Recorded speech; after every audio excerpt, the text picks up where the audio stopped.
Hello there, and welcome to Close Flow here on NTA Lagos Network Center. It's yet another beautiful day, and I will believe that the Nigerian story can actually turn out to be more beautiful than it is right now if all of us can come to the table and continue to examine and reappraise how far we have drifted from the ideals we established for ourselves long time ago, or how close we are to the dreams our forebears had about this great country. So every week we try to seek out the opinions of Nigerians, of guests like you who are watching, to come into the studio and share with us their perceptions, their experiences, and probably their criticisms of what exactly is good or wrong with Nigeria. This morning again, we have gone out to invite yet another distinguished Nigerian to come and share with us those facts or those assumptions. And our guest this morning is a young, relatively young achiever who left Nigeria some years back, went to school in America, and made sure he excelled so beautifully to also gather for himself a Master of Business degree. But in doing that, he consulted with one of the biggest computing companies in the world, that is IBM. And whilst working with IBM in the space of 12 months, it was recorded that he was able to turn around ailing businesses, that is, businesses that would have given up, about 40 of them. He was able to turn them around and bring them back onto the profitable pathway. So Tony Ashamu went to America, excelled, but he decided to come back home. And getting back home, he also felt like occupying a space on our political program. So he decided to join one of the political parties. But first, let's start from the culture shock that Tony had to contend with when he stepped onto the land of God's own country, when he got into America. Did he experience any culture shock? Did he think for a moment that why will things work differently in America and not the same in Nigeria? What kind of experiences, what kind of shocks did he have to overcome to become such an excellent achiever? Let's find out from him. And that's how our conversation starts this morning on Close Flow. I was more concerned about what is that thing behind the system. Is it the brain? Is it some machines? Is it some that makes everything work so that just perfectly? Makes everything work perfectly. And that was from the minute I stepped my foot in America. It was a lifelong learning experience for me, and till tomorrow some things still pound on me, but again, the curiosity in itself is very healthy. Now, so let's come to our space here. Let's come back home. Now, if we are going to find a way to rejig, our economic space, some people have suggested that what we can probably do is to have blocks of comparative advantages. Well, I don't know, just like we use building blocks to create, a massive, a giant, edifice. That what Nigeria needs to do will be to look at areas, regional areas where we have comparative advantages, and then master those things. And you agree with that opinion?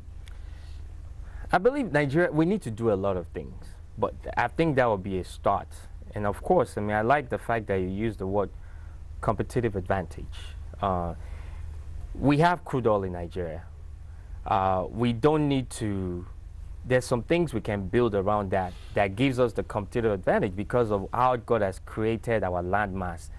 That we should build upon, and like you said, it's a great theory and it works everywhere.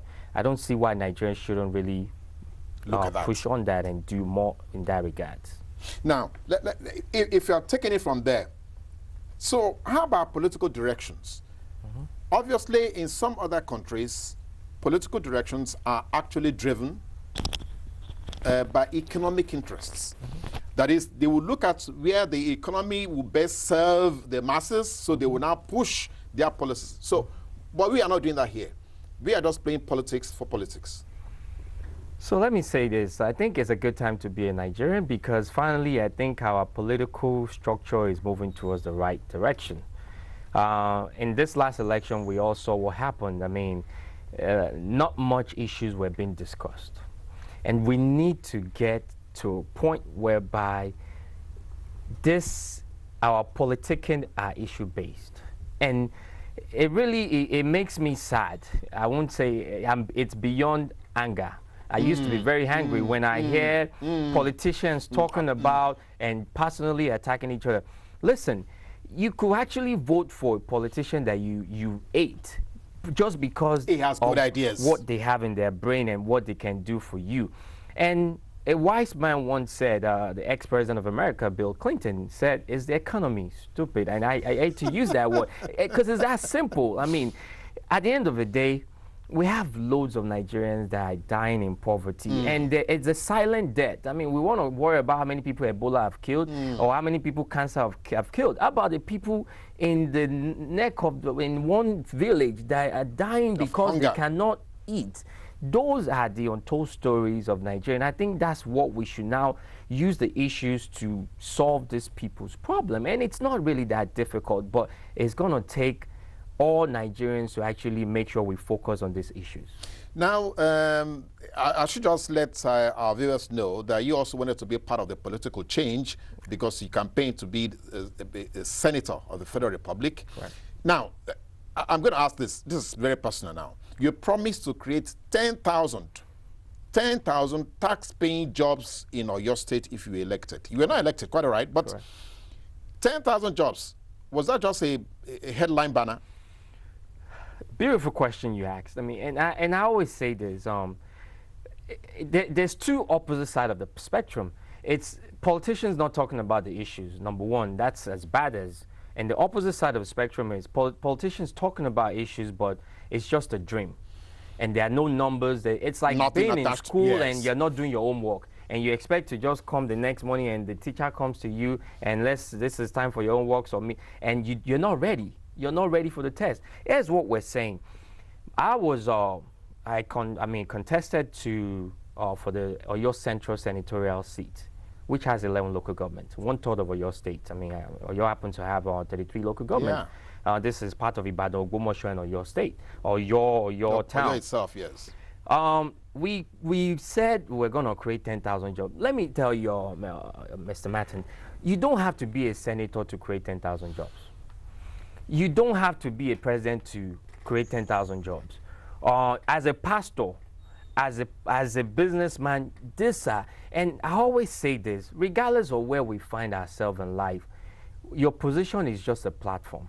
And what I'm saying right now is, I have friends that are bank MDs. I have friends that are MDs of great companies, and they're doing stuff.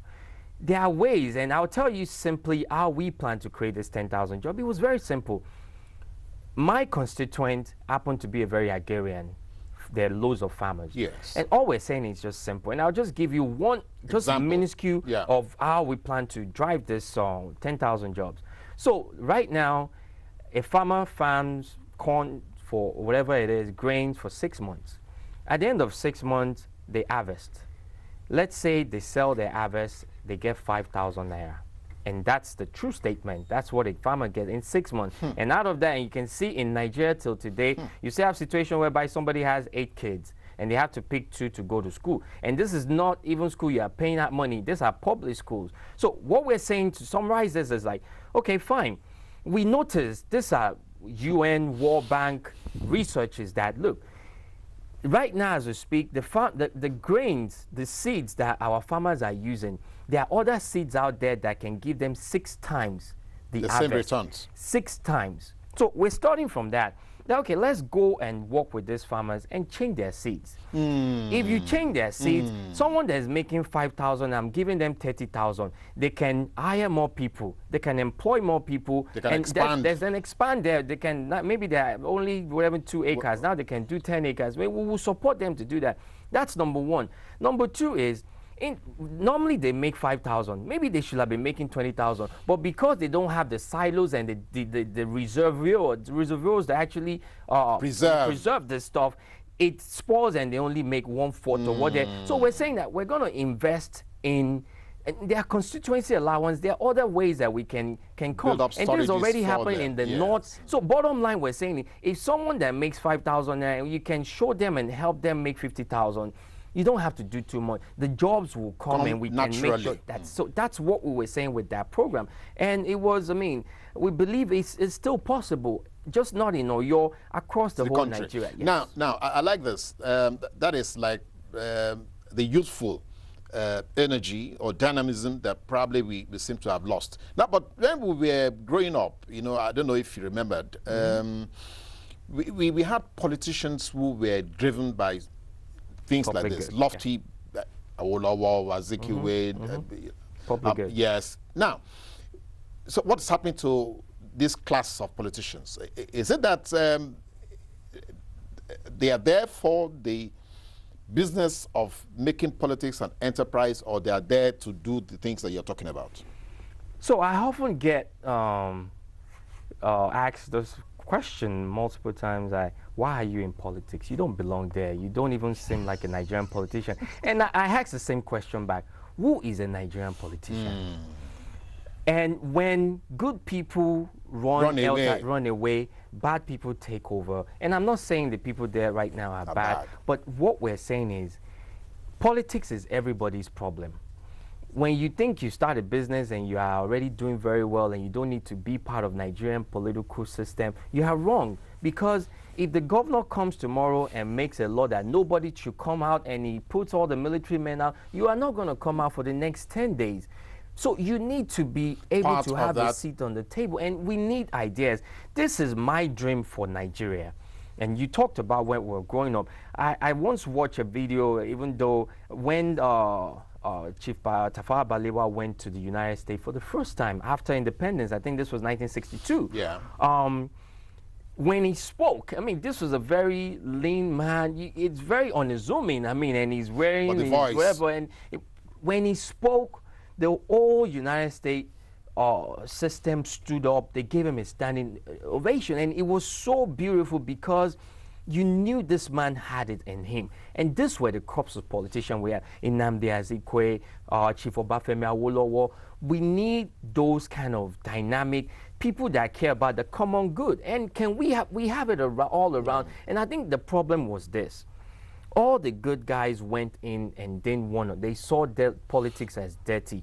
But this is the time, because it's beyond. Now you can't even trust barely any institution in Nigeria anymore. You have to send your child abroad to go to school. You miss the time that they're supposed to. You're building a business. The best way across the world to actually impact your children is to make sure they take part of your business. Yes. This is a business you probably spend 30 years of your life building. You want your son or your daughters to see and be the apprentice under you. Now they are out there abroad, and they will probably never come back, because they are now somewhere whereby they don't have to hunt the generator, or they don't have to worry about all these things that we worry about in Nigeria. Bottom line is we need to start building capacity and we need to start making policies that will help our youth blossom, and that's really what we need to do. Okay, so you have leapfrogged. So we will now go to the question of how to engage with the Generation Y, and that is actually very critical. You are part of that generation, really, in a way.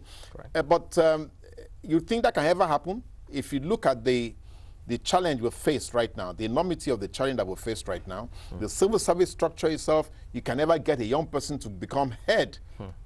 Like a permanent secretary, like a DG, it's almost a dream. Not to talk of the police, not to talk of the military, not to talk of. So how can we get the youth into the table to be part of government, to be part of governance, to be part of the policies that we're looking at? So I think you asked another brilliant question. I wouldn't say it's that simple, but still it's simple. We need to now start thinking, because look at most of the youths in Nigeria. Number one, there are loads of things that have happened from top to bottom, or from bottom to top. Our institutions are really, we don't trust this institution, our education system. I mean, you have a graduate that actually graduated and can barely do. I mean, you have a computer scientist that can do. I mean, so we need to look back into that, and really, I mean, we need to redefine what education is. I mean, in other parts of the world, we have education whereby a 60-year-old man can wake up and say, I want to go back to school. Yeah. And I don't have to go back to a 10-year school. I can go back to a 6-month school and be a very productive agent of the community. So when it comes to our youth, statistics, it's out there, it's like almost 71% of Nigerians are literally below 32 years old. Yeah. That's a major part of this country that we cannot overlook, or we have to make sure we focus on them. And the best way is to make sure we create public services that help them. And I'll tell you my personal story. When I started my first IT company in America, after, I mean, I worked for IBM, and I was done. I was just, I mean, I spent almost a decade with them. I was like, you know what? This is my last. I'm not working for anybody anymore. I just want to be an employer of labor. My first company that I started was not that I had money in my pocket and I had money flowing around. The facility that I used, they gave us what it was called an incubator. An incubator is nothing but they interview entrepreneurs, young people that want what to start ideas do you businesses. have? Exactly. And then they see that you are befitting. The county actually invest and give you an When office. you say the county, you're saying the local government. A local government, that's all it is. You're so right. It's a local government gives you an office, a free office whereby you have a phone, you have a reception. Please can say that again so our viewers can get the benefit of what you're saying. So a local government actually creates like, and this is not offices, cheap offices, in the middle of, let's say, VI, Victoria Island in Lagos, and they have all these offices ready to go. There are phones, there are receptionists and everything out there, and they actually even give you resources and link you to the local government, people that are given businesses. So it's like you are their little baby. And it's not just me. It's like 1,000 of all. It's that we have these dreams. And guess what? We start making this. I remember when I got my first contract working for the Department of Defense in Maryland. This is I mean, just a little you. Exactly. And I was able to, after the contract was signed, I was able to hire people, hire engineers to work for me. And guess what? Eventually, for the local government, it's simple because you now start paying taxes. Now they're talking about creating jobs. They are not the one creating jobs. The government has no, because let's look at it. How many people can the ministry employ? Attend to. The best way you can do is empower these anchor stones to be able to, they are the more connectors that you know. So eventually, I became successful. My business became successful, started prospering, we started making the news, and it was a beautiful story. But it would have been impossible without the government and the right policies to support that. I want to see a Nigeria whereby we're not looking at our youth as dependents, liabilities, and like a liability, exactly. And we need to start looking at them as our weapon. And we need, and to do that, you can always make the point or say that, oh, the youth are so, you can't trust them, you can't do that. You have to build capacity in them because this is the future. They are the future, or we are the future of this country tomorrow. Now, during the campaign period, some, I don't know if you grab the news, some people were a little bit alarmed by what you have just mentioned, the high density of Nigerian youths who are probably unemployed, who are probably roaming the streets, who are probably now tools for political violence and and all that. So how that is the future that seems to be threatening. How can we begin to reverse that? Would you want to go to the street and insist that 774 local governments, why won't they start an incubation program? Well, to start an incubation program, it takes more mental prowess, and you need to get the right people involved. I mean, but I think there are little things we can do, like vocational centers. First thing first is we need to revamp our education system. And again, we need to redefine it's not everybody that's going to go to a 4-year college. It's not everybody that's going to have a master's degree or even a PhD. But you need to be able to harm them with the best. Right now, there's internet. I'm telling you, somewhere, a 6-year-old, 9-year-old kid with the right instruction, with access to the internet, can learn how to create bombs, learn how to make bombs. This is something and I'm using this because it's something that we look at very complicated. why can't we teach our barbers the best way to cut their hairs and power people out there? The resources are there. But I think what's important is this. We should stop thinking of giving our youth the fishes. Give them fish, give them fish. Teach them how to fish. And it's very simple to do that. I want to see, the government is the most, because guess what? Any country,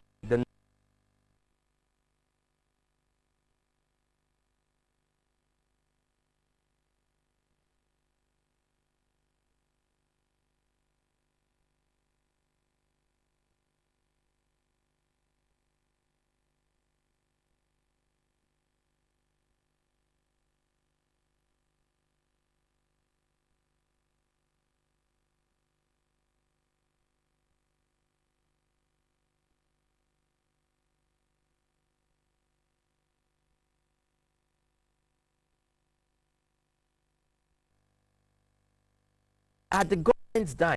Trust me, it pays dividend, and there's a lot of stuff we need to do in Nigeria, but making our youth our priority should be key. Number one. Now, let's come back to something that you said also in the passage about the question of having right thinkers. So how do we get, that is a season of change everywhere. We have government coming in, government going out. So how can we begin to have such change agents to be embedded in governance? How can we get that done? So, what I mean, when we talk about, because now I tell you, one company, a Facebook that a lot of people know, one company, a Google that everybody knows, is making more money than a country called Nigeria. Have you ever thought about that? This is, the leader of Facebook is barely, he's not even 40 years No, it's not. old. Yes, yes. And the man has been able to, so imagine we have 10